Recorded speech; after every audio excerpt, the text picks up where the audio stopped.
ओम श्री विष्णवे नमः। आज की वीडियो में आप सुनिए कार्तिक मास महात्म्य का छठा और सातवां अध्याय। सबसे पहले आप कार्तिक मास महात्म्य के छठे अध्याय का श्रवण कीजिए। पांचवें अध्याय में आपने सुना था कि जलंधर की आज्ञा मिलते ही दैत्यों ने द्रोणांचल पर्वत को उठाकर समुद्र में फेंक दिया। इसके बाद दोबारा युद्ध प्रारंभ होने पर जब देवगुरु बृहस्पति संजीवनी बूटी लेने के लिए द्रोणांचल पर्वत पर गए तो वहां द्रोणांचल पर्वत को न पाकर और देवताओं का संहार होते हुए देखकर वे बहुत व्याकुल हो गए और देवताओं से कहने लगे कि अब शीघ्र ही युद्ध क्षेत्र से भागो, क्योंकि ये सब दैत्य जलंधर के अंश से उत्पन्न हुए हैं, इसलिए ये तुम्हारे मारने से नहीं मरेंगे। देवगुरु बृहस्पति जी की ये बात सुनकर सभी देवता भयभीत होकर भागने लगे। जब सभी देवता भागकर दशों दिशाओं में छिपने लगे तब दैत्यराज जलंधर ने अपनी विजय का उत्सव मनाते हुए अमरावती नगरी में प्रवेश किया। देवताओं के भाग जाने पर इंद्र की राजधानी अमरावतीपुरी शुंभ और निशुंभ के अधिकार में सौंपकर जलंधर देवताओं का पीछा करने के लिए सुमेरु पर्वत की ओर चल दिया। इंद्र आदि सभी देवता दैत्यराज जलंधर को अपनी ओर आता हुआ देखकर भगवान विष्णु की स्तुति करने लगे। वे भगवान विष्णु को प्रणाम करके विनीत भाव से बोले, हे अनेक अवतार धारण करके अपने भक्तों के दुखों को मिटाने वाले, सारी सृष्टि का पालन और संहार करने वाले, शंख चक्र और पद्म धारण करने वाले हे प्रभु, आपको बारंबार नमस्कार है।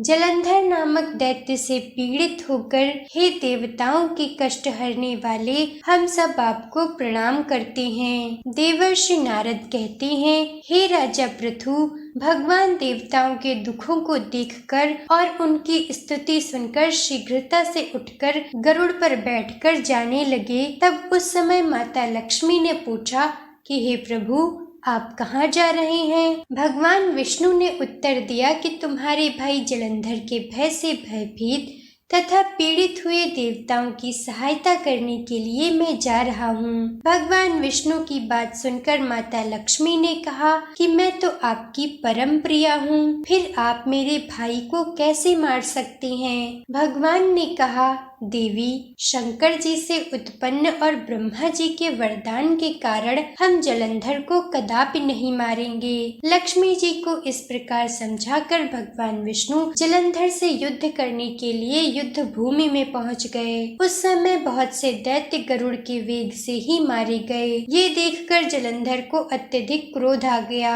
और वह स्वयं भगवान विष्णु के सामने युद्ध करने के लिए आ गया। तब भगवान विष्णु और जलंधर में घोर युद्ध हुआ। ये युद्ध कई वर्षों तक चलता रहा। जलंधर और भगवान विष्णु के इस घनघोर युद्ध को देखकर सारा ब्रह्मांड भयभीत हो गया। तब भगवान विष्णु ने कहा, हे दैत्यराज, तुम देवी लक्ष्मी के भाई हो, इसलिए तुम्हारा और हमारा युद्ध करना ठीक नहीं। तब जलंधर बोला, यदि आप मुझ पर प्रसन्न हैं, तो मैं आपसे ये वरदान मांगता हूँ कि आप लक्ष्मी जी और गरुड़ सहित मेरे घर में ही निवास करें। तब भगवान विष्णु लक्ष्मी जी और गरुड़ सहित उसके यहाँ रहने का वरदान देकर चले गए। इसके बाद समस्त देवताओं के स्थान पर दैत्यों की नियुक्ति करके जलंधर अपनी राजधानी में निवास करने लगा। ये कथा सुनाकर देवर्षि नारद जी ने आगे कहा कि हे राजा पृथु, एक समय भगवान का दर्शन करने और जलंधर का वैभव देखने के लिए हम भी उसकी राजधानी में गए थे। वहाँ पहुँचने पर जलंधर ने तो हमारा बहुत आदर सत्कार किया। वह भक्ति भाव और श्रद्धा से हमारी पूजा करके विनीत भाव से कहने लगा कि हे देवर्षि, कहिए आपका आगमन किस अभिप्राय से हुआ है और मेरे लिए क्या आज्ञा है? तब हमने उससे कहा कि दैत्यराज, मैं कैलाश पर्वत पर गया था। वहाँ भगवान शिव जी और पार्वती जी का वैभव देखकर मैं तो चकित रह गया। तीनों लोकों का भ्रमण करते हुए यहाँ आकर मैंने आपकी भी समृद्धि देखी है। आपकी और शिव जी की समृद्धि और वैभव में किसी प्रकार का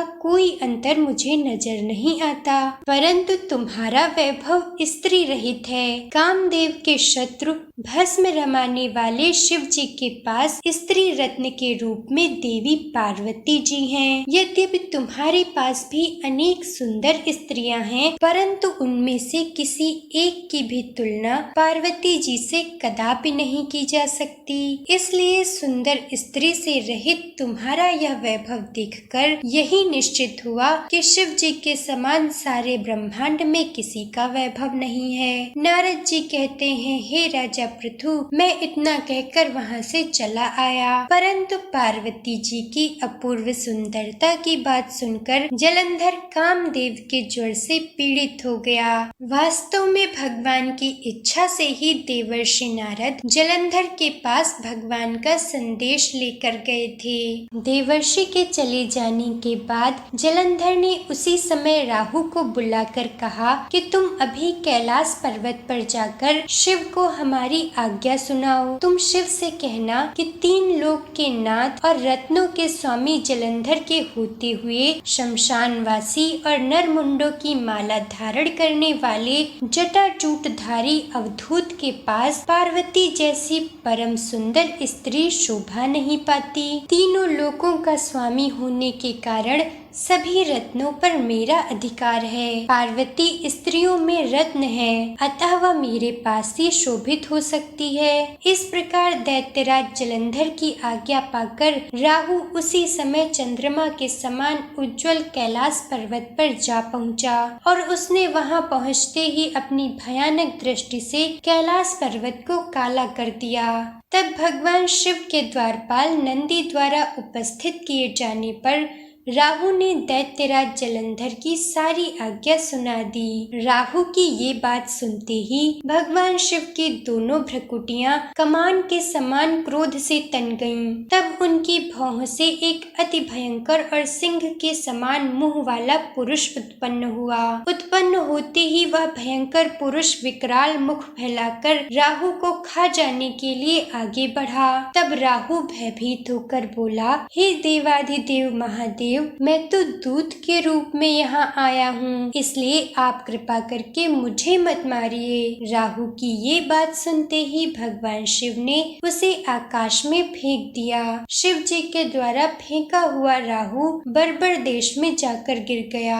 राहु की ऐसी दशा देखकर जलंधर अत्यंत क्रोधित हुआ और भगवान शिव से लड़ने के लिए 1 करोड़ सेना लेकर युद्ध करने के लिए चल पड़ा। जब देवताओं ने दैत्यराज जलंधर को अपार सेना सहित कैलाश पर्वत पर चढ़ाई करते देखा तो चुपचाप इसकी सूचना शिव जी को दे दी। तब भगवान शिव ने भगवान विष्णु का स्मरण किया। इसके बाद भगवान शिव के कहने पर श्री विष्णु भगवान सहित समस्त देवताओं ने अपना अपना तेज शिव जी को दे दिया। तब शिव जी उस तेज को एकत्रित करके ज्वालामाली सुदर्शन चक्र और एक वज्र बनाकर जलंधर से युद्ध करने के लिए तत्पर हुए। तब देवताओं और दैत्यों के भयंकर युद्ध से समस्त पृथ्वी कांप उठी। जब जलंधर ने देखा कि शिव जी तो अजेय हैं, तो उसने गंधर्व माया रच डाली। शिव जी को इस माया में फंसाकर जलंधर महादेव जी का रूप धारण करके देवी पार्वती के पास गया और उनका सुंदर रूप देखकर कामांध हो गया। परंतु पार्वती जी उसकी राक्षसी माया को पहचानकर वहां से अंतर्धान हो गईं। तब निराश होकर जलंधर पुनः युद्ध क्षेत्र में आ गया। जलंधर के चले जाने पर पार्वती जी ने भगवान विष्णु का स्मरण किया। तब भगवान विष्णु ने तत्काल प्रकट होकर उन्हें जलंधर के शीघ्र मारे जाने का आश्वासन दिया। भगवान विष्णु विचार करने लगे कि जलंधर ने तो स्वयं ही अपनी मृत्यु का रास्ता बता दिया। यह दुष्ट वृंदा के पतिव्रता धर्म के कारण ही मर नहीं रहा, इसलिए देवताओं की रक्षा के लिए हमको ही वृंदा को धर्म से डिगाने का पाप करना पड़ेगा। तब तक तक शिवजी भी राक्षसी माया से मुक्त हो गए और जलंधर पर बाणों की वर्षा करने लगे।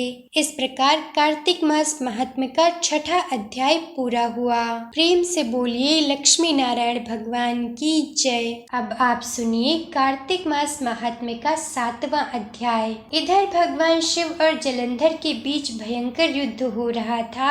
उधर वृंदा ने स्वप्न में देखा कि उसका पति जलंधर समस्त अंगों में तेल मलकर नंगे शरीर भैंसे पर सवार दक्षिण दिशा की ओर जा रहा है। ये स्वप्न देखकर वृंदा अत्यंत चिंतित हो गई। अपने व्याकुल मन को शांत करने के लिए वह महल, अटारी, गौशाला और वाटिका आदि स्थानों पर घूमने लगी, लेकिन उसे कहीं भी शांति नहीं मिली। तब वह एक वन से दूसरे वन जा पहुंची। वहां उसने सिंह मुख वाले 2 राक्षसों को देखा। उन्हें देखकर वह अत्यंत भयभीत होकर वहां से भाग खड़ी हुई। आगे जाकर उसने एक तपस्वी और उनके एक शिष्य को देखा और उनसे अपनी रक्षा के लिए प्रार्थना की। वृंदा की विनती सुनकर मुनि ने एक हुंकार से ही उन दोनों राक्षसों को भगा दिया। वृंदा ने विनय पूर्वक मुनि से कहा, हे मुनि, मेरे पति जलंधर और भगवान शिव में घोर युद्ध हो रहा है। उसमें किसकी विजय होगी ये बताने की कृपा करें। तब मुनि ने आकाश की ओर देखा। उसी समय 2 बंदरों ने आकर मुनि को प्रणाम किया और फिर मुनि का संकेत पाकर वे दोनों बंदर वहां से चले गए। थोड़ी देर बाद वे दोनों बंदर आकाश की ओर से आए और उन्होंने जलंधर दैत्य का सिर और धड़ लाकर वहां पटक दिया। वृंदा अपने मृत पति के शरीर को देखकर अत्यंत दुखी हुई और विलाप करती हुई पृथ्वी पर मूर्छित होकर गिर पड़ी। मुनि ने कमंडल से वृंदा पर जल छिड़का तो उसे कुछ चेतना आई। तब वह विलाप करते हुए मुनि से कहने लगी कि आप किसी प्रकार मेरे पति को पुनः जीवित कर दीजिए। तब मुनि उसके पति को जीवित करके अंतर्धान हो गए। वह शव जलंधर का नहीं था, बल्कि जलंधर के वेश में स्वयं भगवान विष्णु थे। एक दिन अपने पति के वेश में विष्णु जी को पहचानकर वृंदा अत्यंत क्रोधित होकर बोली कि तुमने मेरा पतिव्रता धर्म नष्ट किया है, इसलिए मैं तुम्हें श्राप देती हूँ। निश्चय ही वे कपट मुनि तुम ही थे। तुमने ही माया द्वारा 2 राक्षस बनाए। कालांतर में वे दोनों राक्षस ही तुम्हारी पत्नी का अपहरण करेंगे। जो तुम्हारा शिष्य था वही बंदर का रूप धारण कर तुम्हारी सहायता करेगा। मेरे साथ छल करने के कारण तुम इसी समय शिला अर्थात पत्थर हो जाओ। नारद जी कहते हैं, हे राजा पृथु, भगवान विष्णु ने देवताओं और अपने भक्तों की रक्षा के लिए पतिव्रता वृंदा का शील भंग किया था, परंतु मन ही मन वे अत्यंत दुखी भी थे। भगवान विष्णु ने वृंदा से कहा, हे देवी, तुम्हारे श्राप को ग्रहण करते हुए मैं अवश्य ही शिला रूप हो जाऊंगा, परंतु तुम भी वृक्ष रूप होकर मुझको प्राप्त होगी। उस समय भगवान विष्णु के मना करने के बाद भी वृंदा अपने पति के चरणों का ध्यान करके अग्नि में प्रवेश कर गईं और शिला रूप में भगवान विष्णु वृंदा का स्मरण करते हुए उसकी चिता भस्म में लौटने लगे। उधर वृंदा का पतिव्रत धर्म भंग हो जाने से जलंधर का बल समाप्त हो गया था और भगवान शिव ने उसका वध कर दिया। तब देवताओं ने उनकी स्तुति करते हुए उनसे कहा, हे देवाधिदेव, जलंधर का वध करके आपने हम लोगों पर महान उपकार किया है, परंतु वृंदा के पतिव्रत धर्म से मोहित होकर भगवान विष्णु तो उसकी चिता भस्म में लौट रहे हैं, इसलिए आप कृपा करके इस विषय में भी कुछ कीजिए। तब भगवान शिव बोले, तुम सब भगवान की योग माया की शरण में जाओ, वही इस संकट को हरेंगी। तब सभी देवता योग माया की स्तुति करने लगे। उस समय योग माया ने आकाशवाणी की कि तुम लोग गौरी, लक्ष्मी और सरस्वती की आराधना करो। उन तीनों देवियों ने प्रकट होकर 3 बीज देते हुए कहा कि तीनों बीजों को जहाँ पर इस समय भगवान विष्णु हैं, वहाँ पर बोकर अपना कार्य सिद्ध करो। देवताओं ने तीनों बीज ले जाकर वहीं बो दिए। उन तीनों बीजों से 3 वृक्ष उत्पन्न हुए। सरस्वती जी से आंवला, गौरी जी से तुलसी और लक्ष्मी जी से मालती की उत्पत्ति हुई। श्री लक्ष्मी जी ने अपना बीज ईर्ष्या युक्त होकर दिया था, इसलिए मालती भगवान की पूजा में निंदित और आंवला और तुलसी भगवान को अति प्रिय है। वृंदा ने वृक्ष रूप होकर भगवान शालिग्राम से संयोग किया, इसीलिए कार्तिक मास के उद्यापन में भगवान की पूजा तुलसी जी के मूल भाग में की जाती है। तुलसी और आंवले का महात्म्य स्वयं श्री ब्रह्मा जी भी कहने में असमर्थ हैं। जो कोई श्रद्धा भाव से इस कथा को पढ़ता या सुनता है, वह अंत काल में मोक्ष को प्राप्त हो जाता है। इस प्रकार देवर्षि नारद राजा पृथु को ये कथा सुनाकर कुछ क्षण के लिए मौन हो गए। इस प्रकार कार्तिक मास महात्म्य का 7वां अध्याय पूरा हुआ। इससे आगे का वृत्तांत आप आगे के अध्याय में सुनेंगे। अगर आपको ये कथा पसंद आई हो तो कृपया वीडियो को लाइक और शेयर जरूर करिएगा। कार्तिक मास महात्म्य के सभी अध्याय सुनने के लिए हमारे चैनल को सब्सक्राइब करें।